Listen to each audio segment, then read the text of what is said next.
Hello hello dear student. आज हम बात करेंगे कि इलेक्ट्रोस्टैटिक फील्ड एनर्जी डेंसिटी क्या होता है। जैसे कल अभी हमने बात किया था कि ये बताया था कि अगर कहीं भी किसी रीजन में इलेक्ट्रिक फील्ड एग्जिस्ट करता है तो वहाँ पे इलेक्ट्रोस्टैटिक स्टैटिक फील्ड एनर्जी होती है। मतलब अगर जिस रीजन में इलेक्ट्रिक फील्ड होगा वहाँ पे इलेक्ट्रोस्टैटिक फील्ड एनर्जी होगा। अभी देखते हैं उस फील्ड एनर्जी का डेंसिटी क्या है? डेंसिटी का मतलब होता है, जैसे मान ये यहाँ पे एनर्जी की बात कर रहे हैं तो एनर्जी के टर्म्स में डेंसिटी क्या हो जाएगा कि यूनिट वॉल्यूम में कितना एनर्जी स्टोर है। तो यहाँ पे लिखेंगे पहले इलेक्ट्रोस्टैटिक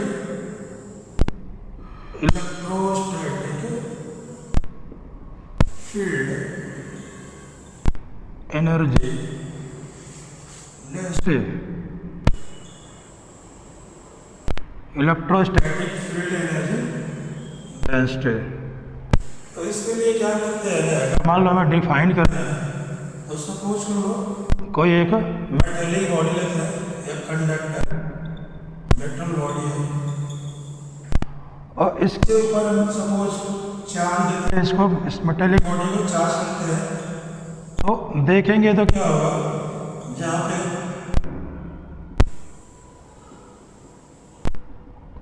हमें ये पता है कि अगर किसी की मेटेलिक बॉडी को अगर चार्ज देंगे तो सारे चार्ज क्या होते हैं, आउटर सरफेस पे कलेक्ट हो जाते हैं और कोई भी चार्ज इनसाइड का मटेरियल नहीं रहता है।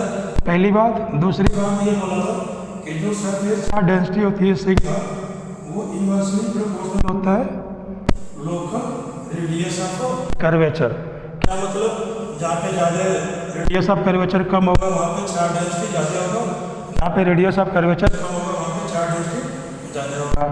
दूसरी बात ये भी पढ़ रखा है कि मेटेलिक बॉडी है तो चार्ज देंगे तो सारे चार्ज क्या होंगे, आउटर सरफेस के जो होंगे, इनसाइड कोई भी चार्ज। चार्ज नहीं होगा। दूसरी बात ये पूरा का पूरा मेटेलिक सरफेस क्या होता है पोटेंशियल सरफेस होता है। और इक्विपोटेंशियल सरफेस है, हमको पता है जब भी electric line of forces originate होती है या टर्मिनेट होती है तो क्या होता है परपेंडिकुलर डायरेक्शन में ओरिजिनेट होती है। यहाँ पे देखेंगे इलेक्ट्रिक लाइंस ऑफ फोर्सेज जो होगी वो इस कंडक्टर के परपेंडिकुलर डायरेक्शन में टर्मिनेट ओरिजिनेट होंगे। उसके बाद हमें ये भी पता है कि electric field inside a body metal body कितना होता है, जीरो होता है। ड्यू टू दिस चार्ज क्या होगा देखेंगे मटेरियल का जो इस मेटल कंडक्टर का जो आउटर सरफेस है वो एक प्रेशर यहाँ पे लगने लगेगा, प्रेशर इलेक्ट्रोस्टैटिक प्रेशर लगने लगेगा पूरे सरफेस पे due to repulsion of between the charges. पूरा का पूरा जो सरफेस होगा वो इलेक्ट्रोस्टैटिक ठीक प्रेशर को फील करेगा। क्या लगेगा यहाँ पे इलेक्ट्रोस्टैटिक प्रेशर, तो यहाँ पे लिखेंगे electrostatic electrostatic pressure acting on the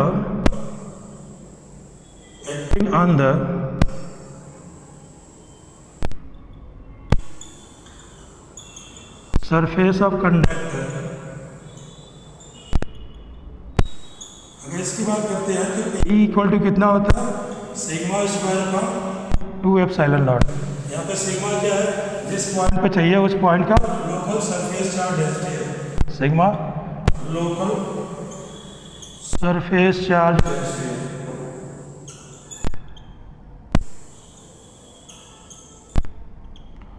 अब ये मान लें कि ये हमारा जो मेटेलिक कंडक्टर है तो ये इलेक्ट्रोस्टैटिक प्रेशर की वजह से सपोज कर लें कि मेटेलिक बॉडी है ना, फ्लेक्सिबल है। फ्लेक्सिबल रियलिटी में तो नहीं है और रियली में नहीं होगा, बट थियोरेटिकली ये मान सकते सकते हैं कि हैं ये कंडक्टर अगर फ्लेक्सिबल है। तो due to this electrostatic pressure suppose कर लो जो इसका मेटेलिक सरफेस है उसमें इसका वॉल्यूम जो है वो चेंज हो गया, इतना जो है इंक्रीमेंट हो गया, इतना जो है वॉल्यूम इंक्रीमेंट हो गया, चेंज वॉल्यूम हो गया ड्यू टू इलेक्ट्रोस्टैटिक प्रेशर। ये बॉडी क्या हो गई, फैल गई। तो हमको पता है कि इलेक्ट्रोस्टैटिक अगर एनर्जी की बात करते हैं तो जहाँ पे इलेक्ट्रिक फील्ड होगा वहाँ पे इलेक्ट्रोस्टैटिक फील्ड रेडिएटेड एनर्जी होगा। तो देखेंगे अर्लियर अगर बात करते हैं तो मेटेलिक सरफेस हमारा ये था, इसके अंदर तो कोई भी इलेक्ट्रिक फील्ड जीरो है, जो सरफेस से लेकर के और इलेक्ट्रिक लाइंस ऑफ फोर्सेस कहाँ पे जाएंगे, इंफिनिटी तक। उस समय जो एनर्जी हमारे पास स्टोर था इलेक्ट्रोस्टैटिक एनर्जी, वो ये ओरिजिनल सरफेस से लेकर के इंफिनिटी तक था। But due to electrostatic pressure अगर इसके वॉल्यूम में चेंज हो गया डीवी, डीवी क्या है, change in volume, change in volume है। तो अगर वॉल्यूम जो हमारा डीवी से अगर बढ़ जाएगा तो देखेंगे तो अब जो हमारा मेटेलिक सरफेस है ना, वो यहाँ से स्टार्ट होगा। कहाँ से स्टार्ट होगा, इस वाले आउटर वाले सरफेस से। तो अभी जो इलेक्ट्रिक फील्ड यहाँ पे प्रेजेंट थी, अब वो इलेक्ट्रिक फील्ड कहाँ से स्टार्ट होगी, ये आउटर वाला जो सरफेस है यहाँ से इलेक्ट्रिक फील्ड स्टार्ट होगी और कहाँ तक जाएगी, इन्फिनिटी तक। तो इसका मतलब ये हो गया जो इस रीजन में शेडेड रीजन में जो एनर्जी पहले स्टोर था वो अभी क्या हो गया, एक्सपेंड हो गया, खर्च हो गया। क्यों खर्च हो गया, किस में चला गया, वो क्या हो गया, यहाँ पे इलेक्ट्रोस्टैटिक प्रेशर की वजह से, जो इलेक्ट्रोस्टैटिक प्रेशर ने वर्क किया है यहाँ पे, जिसकी वजह से बॉडी का जो वॉल्यूम चेंज हो गया है, इसमें एक्सपेंड हो गया है। क्लियर है। तो यहाँ पे हम लिखेंगे work done by electrostatic pressure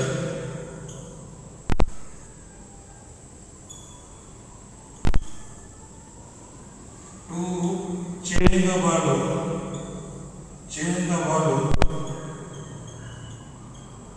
by DV. तो इलेक्ट्रोस्टैटिक प्रेशर की अगर बात करें, सॉरी वर्क डन, अगर इसको लिखते हैं डी डब्ल्यू, ये कौन वर्क कर रहा है, इलेक्ट्रिक फील्ड वर्क कर रही है, और D W will be equal to PE into DV. अच्छा, जितना ये इलेक्ट्रिक फील्ड या इलेक्ट्रोस्टैटिक प्रेशर वर्क करेगा, वो ये इतना एनर्जी जो पहले स्टोर था, अब वो क्या हो गया, वही एनर्जी कन्वर्ट हुआ है वर्क डन है। तो यहाँ पे ये सिमिलरली क्या उसको लिख सकते हैं, चेंज इन एनर्जी, जो अर्लियर एनर्जी ज़्यादा स्टोर था वही क्या हो गया, ये वर्क डन में कन्वर्ट हो गया। तो इसको लिख सकते हैं अमाउंट ऑफ एनर्जी या अमाउंट ऑफ वर्क, या अमाउंट ऑफ एनर्जी लिख सकते हैं, amount of energy which is change due to increase in volume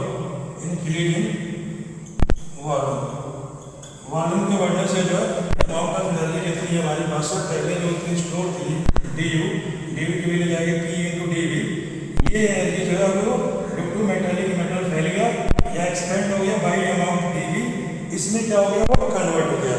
तो अब यहाँ पे एनर्जी अगर डेंसिटी की बात करते हैं तो एनर्जी जो डेंसिटी होगा ना, एनर्जी डेंसिटी की बात करेंगे, एनर्जी लिखेंगे एनर्जी डेंसिटी, ये इसको हम स्मॉल यू में लिखते हैं। Small U will be equal to कितना एनर्जी वहाँ पे स्टोर था, तो डी यू कितने वॉल्यूम है, डीवी वॉल्यूम है। तो अगर डीवी वॉल्यूम में एनर्जी स्टोर था पहले डी यू, तो एनर्जी डेंसिटी क्या हो जाएगा, डी यू अपॉन डीवी। और इसको अगर यहाँ से देखेंगे तो न्यूमेरिकली क्या हो जाएगा, इलेक्ट्रोस्टैटिक प्रेशर के बराबर आ जाएगा। तो U will be equal to sigma square upon 2f। दूसरी बात हमको पता है कि अगर किसी भी मेटेलिक कंडक्टर का सरफेस चार्ज डेंसिटी सिग्मा है, तो लोकल उस पॉइंट पे जो इलेक्ट्रिक फील्ड की स्ट्रेंथ होती है ई, वो कितना होता है, E will be equal to sigma upon epsilon naught. यहाँ से अगर सिग्मा की वैल्यू करेंगे तो ये हो जाएगा एप्सिलॉन नॉट इनटू ई। अब क्या करेंगे, इसमें रखेंगे तो जो एनर्जी डेंसिटी का फार्मूला आता है ये हो जाएगा epsilon naught E square divided by 2 epsilon not. 1 epsilon not से 1 एप्सिलॉन नॉट कट जाएगा और जो एनर्जी डेंसिटी आ जाएगा इसका फार्मूला हो जाएगा 1/2 times epsilon naught E square. ये कब आ रहा है, जब व्हेन कंडक्टर इज प्लेस्ड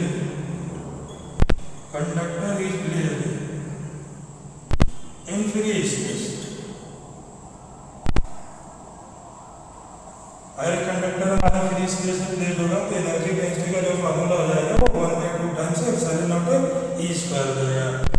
यहीं पे देखेंगे अगर हमारा कंडक्टर किसी मीडियम में प्लेन हो, किसी मीडियम में प्लेन हो, व्हेन कंडक्टर इज प्लेन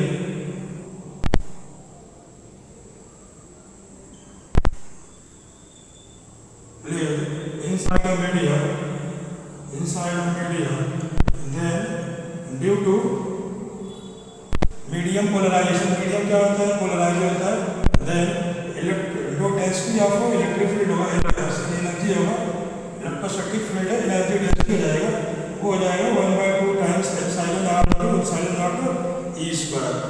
ये एप्सिलॉन नॉट क्यों आ रहा है, क्योंकि मीडियम हमारा क्या हो रहा है, पोलराइज हो रहा है। तो ये बेसिकली हमारा एनर्जी डेंसिटी का फार्मूला हो गया। क्या हो गया, एनर्जी डेंसिटी का फार्मूला हो गया। ओके बच्चों, तो अभी हमने एनर्जी डेंसिटी किस तरीके से कैलकुलेट करते हैं, अगर कहीं पे इलेक्ट्रिक फील्ड एग्जिस्ट करती है तो एनर्जी डेंसिटी किस तरीके से कैलकुलेट करते हैं और कितना होता है, इसको अभी देखा है।